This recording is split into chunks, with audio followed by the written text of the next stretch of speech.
सभी श्रोतागणों को मेरा प्रणाम। आज मैं बालकांड का शेष भाग वर्णित करने जा रही हूँ। नीलाम्बुज श्यामल कोमलांगम सीता समारोपितवां भागम माणौ महासायक चार चापम नमामि रामं रघुवंशनाथम्। नवमी तिथि मधुमास पुनीता शुक्ल पक्ष अभिजीत हरिप्रीता मध्य दिवस अति शीत न घामा पावन काल लोक विश्रामा। पवित्र चैत्र का महीना था। नवमी तिथि थी। शुक्ल पक्ष और भगवान का प्रिय अभिजीत मुहूर्त था। दोपहर का समय था। न बहुत सर्दी थी न धूप यानी कि गर्मी थी। वह पवित्र समय सब लोगों को शांति देने वाला था। शीतल मंद सुरभ वैभावो हर्षित सुर संतन मन चाहो बन कुसुमित गिरगन मन आरा श्रवय सकल सरितामृत धारा। शीतल मंद और सुगंधित पवन बह रहा था। देवता हर्षित थे और संतों के मन में बड़ा चाव था। मन फूले हुए थे। पर्वतों के समूह मणियों से जगमगा रहे थे और सारी नदियां अमृत की धारा बहा रही थीं। सो अवसर बिरंच जब जाना चले सकल सुर साज विमाना गगन विमल संकुल सुर जूथा गावै गुण गंधर्व बरूथा।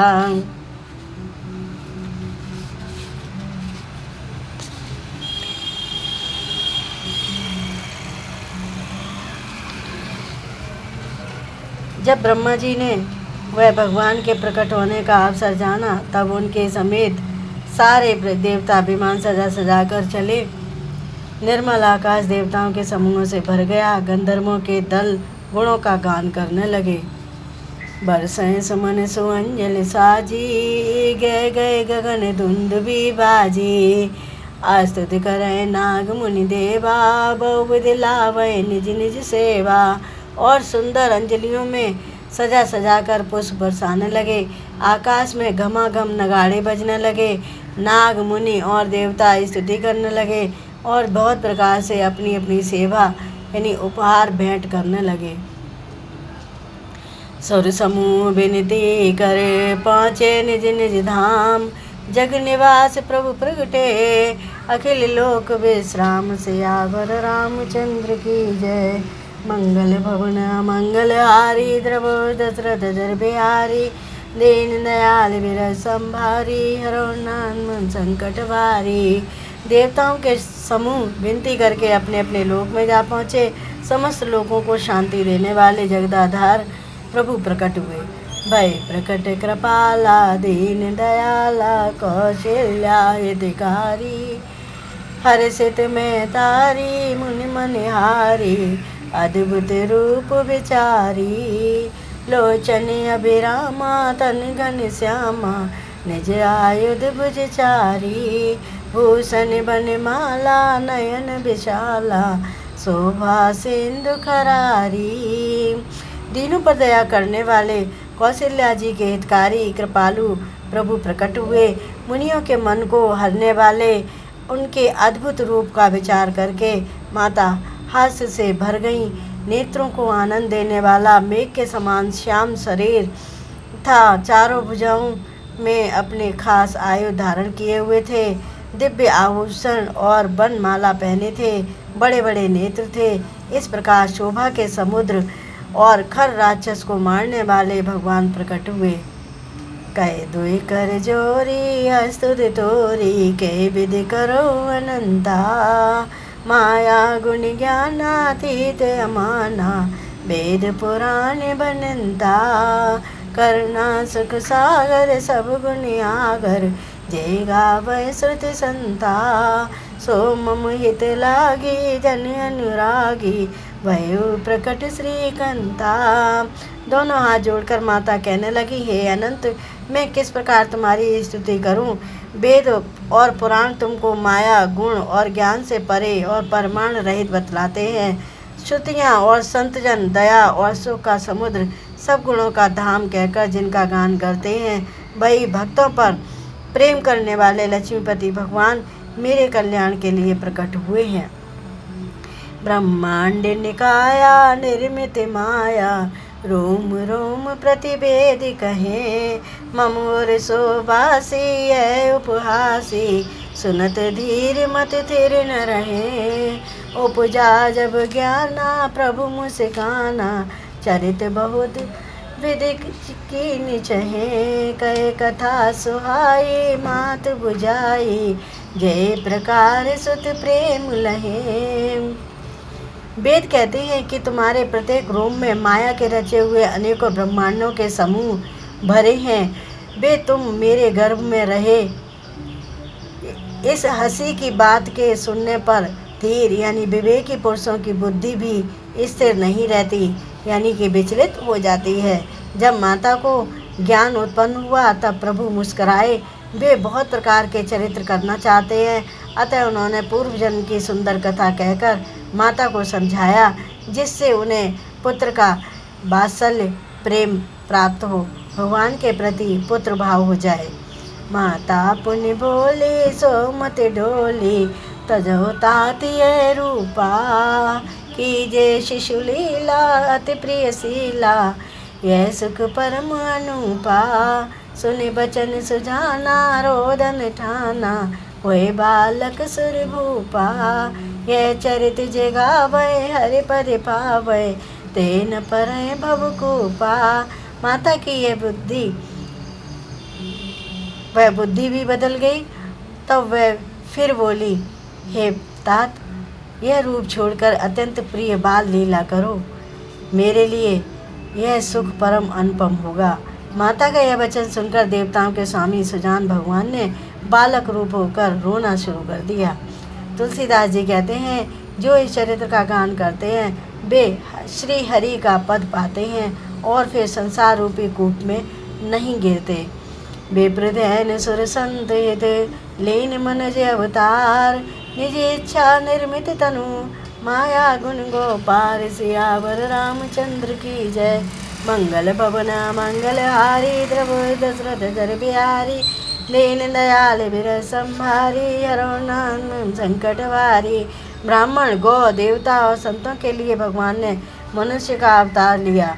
वे अज्ञानमयी मलिना यानी कि माया और उसके गुण सत रज तम, ये उसके गुण हैं, और बाहरी और भीतरी इंद्रियों से परे हैं। उनका दिव्य शरीर अपनी इच्छा से ही बना है, किसी कर्म बंधन से परवश होकर त्रिगुणात्मक भौतिक पदार्थों के द्वारा नहीं। सुनि शिशुरिदुन परम प्रिय बानी, सब ब्रह्म चले आई सब रानी। हर्षित जाता धाई दासी, आनंद मगन सकल पुरवासी। बच्चे के रोने की बहुत सी प्यारी ध्वनि सुनकर सब रानियां उतावली होकर दौड़ी चली आईं। दासियां हर्षित होकर जहाँ तहाँ दौड़ी। सारे पुरवासी आनंद में मग्न हो गए। दशरथ पुत्र जन्म सुनि काना, मानव ब्रह्मानंद समाना। परम प्रेम मन पुलक शरीरा, चाहत उठन करत मत धीरा। राजा दशरथ जी पुत्र का जन्म कानों से सुनकर मानो ब्रह्मानंद में समा गए। मन में अतिशय प्रेम है, शरीर पुलकित हो गया, आनंद से अधीर हुई। बुद्धि को धीरज देकर और प्रेम में शिथिल हुए शरीर को संभाल कर वे उठना चाहते हैं। जाकर नाम सुनते शुभ होई, मोरे गृह आवा प्रभु सोई। परमानंद पूर मन राजा, कहा बुलाए बजाऊं बाजा। जिनका नाम सुनने से ही कल्याण होता है, वही प्रभु मेरे घर आए हैं। यह सोचकर राजा का मन परम आनंद से पूर्ण हो गया। उन्होंने बाजे वालों को बुलाकर कहा कि बाजा बजाओ। गुरु वशिष्ठ कहाँ गए हकारा, आए तो जन सहित नृप द्वारा। अनुपम बालक देखे न जाई, रूप रास गुण कहे न सिराई। गुरु वशिष्ठ जी के पास बुलावा गया। वे ब्राह्मणों को साथ लिए राजद्वार पर आए। उन्होंने जाकर अनुपम बालक को देखा, जो रूप की राशि है और जिसके गुण कहने में समाप्त नहीं होते। नंदी मुख सराध कर, जात कर्म सब कीन। हाटक देन बसन मने, नृप विप्रन कै दीन सियावर रामचंद्र की जय। मंगल भवन मंगलहारी द्रव दशरथ जर बिहारी दीन दयाल विरह संभारी हरो नाम संकट भारी। फिर राजा ने नांदी मुख श्राद्ध करके सब जात कर्म संस्कार आदि किए और ब्राह्मणों को सोना गौ वस्त्र और मणियों का दान दिया। ध्वज पताक तोरण पुर छावा कह न जाए जय भांति बनावा। सुमन वृष्टि आकाश ते होई ब्रह्मानंद मगन सब लोई। ध्वजा पताका और तोरणों से नगर छा गया। जिस प्रकार से वह सजाया गया उसका तो वर्णन ही नहीं हो सकता। आकाश से फूलों की वर्षा हो रही है। सब लोग ब्रह्मानंद में मग्न हैं, यानी बहुत ही ज़्यादा खुश हैं। वृंद वृंद मिल चली गुल लगाई सहज सिंगार किए उठदाई। कनक कलश मंगल भरित थारा गावत बैठे भूप द्वारा। स्त्रियां झुंड की झुंड मिलकर चली, स्वाभाविक श्रृंगार किए ही वे उठ दौड़ी। सोने का कलश लेकर और थालों में मंगल द्रव्य भरकर गाती हुई राजद्वार में प्रवेश करती हैं। करत आरती निछावर करही बारे बारे शिशु चरणन परही। मागध सूत बंद गण गायक पावन गुण गावे रघुनायक। वे आरती करके निछावर करती हैं और बार बार बच्चे के चरणों पर गिरती हैं। मागध सूत बंदीजन और गवैये रघुकुल के स्वामी के पवित्र गुणों का गान करते हैं। सर्वस दान दीन सब काहू जे पावा राखा नहीं ताहू। मृग मद चंदन कुमकुम कीचा मची सकल बीतन बीचा। राजा ने सब किसी को भरपूर दान दिया। जिसने पाया उसने भी नहीं रखा, लुटा दिया। नगर की सभी गलियों के बीच बीच में कस्तूरी चंदन और केसर की कीच मच गई। ग्रह ग्रह बाज बधाव शुभ प्रगटे सुषमा कंद। हर्षवंत सब जय जता नगर नार नर वृंद सियावर रामचंद्र की जय। मंगल भवना मंगलहारी द्रवोच दशरथ जर बिहारी दीन दयाल विरह संभारी हरो नाम संकट भारी। घर घर मंगल में बधावा बजने लगा, क्योंकि शोभा के मूल भगवान प्रकट हुए हैं। नगर के स्त्री पुरुषों के झुंड जहाँ तहाँ आनंद मग्न हो रहे हैं। के कह सुता सुमित्रा दो सुंदर सुत जनमत भय ओ। वह सुख संपत समय समाजा कह न सके सारद राजा। केकई और सुमित्रा इन दोनों ने भी सुंदर पुत्रों को जन्म दिया। उस सुख संपत्ति समय और समाज का वर्णन सरस्वती और सर्पों के राजा शेष भी नहीं कर सकते। अवधपुरी सोये भांति प्रभु मिलन आई जन राति। देख बान जन मन सकुचानी तदप बनी संध्या अनुमानी। अवधपुरी इस प्रकार से शोभित हो रही है मानो रात्रि प्रभु से मिलने आई हो और सूर्य को देखकर मानो मन में सकुचा गई हो, परंतु फिर भी मन में विचार कर वह मानो संध्या बनकर रह गई हो। अगर धूप बहुजन दयारी उड़े अबीर मनोहर नारी। मंदिर मन समूह जन तारा नृप ग्रह कलश सो इंदु उदारा। अगर की धूप का बहुत सा धुआं मानो संध्या का अंधकार है और जो अबीर उड़ रहा है वह उसकी ललाई है, यानी लालिमा है। महलों में जो मणियों के समूह हैं वे मानो तारागण हैं। राजमहल का जो कलश है वही मानो श्रेष्ठ चंद्रमा है। भवन वेद दुन अति मृदुवानी जन खग मुखर समय जन सानी। कौतुक देख पतंग बुलाना एक मास ते जात न जाना। राजभवन में जो अति कोमल वाणी से वेद ध्वनि हो रही है वही मानो समय से यानी समयानुकूल सनी हुई पक्षियों की चहचहाट है। यह कौतुक देखकर सूर्य भी अपनी चाल भूल गए। 1 महीना उन्होंने जाता हुआ न जाना, अर्थात उन्हें 1 महीना बीत गया।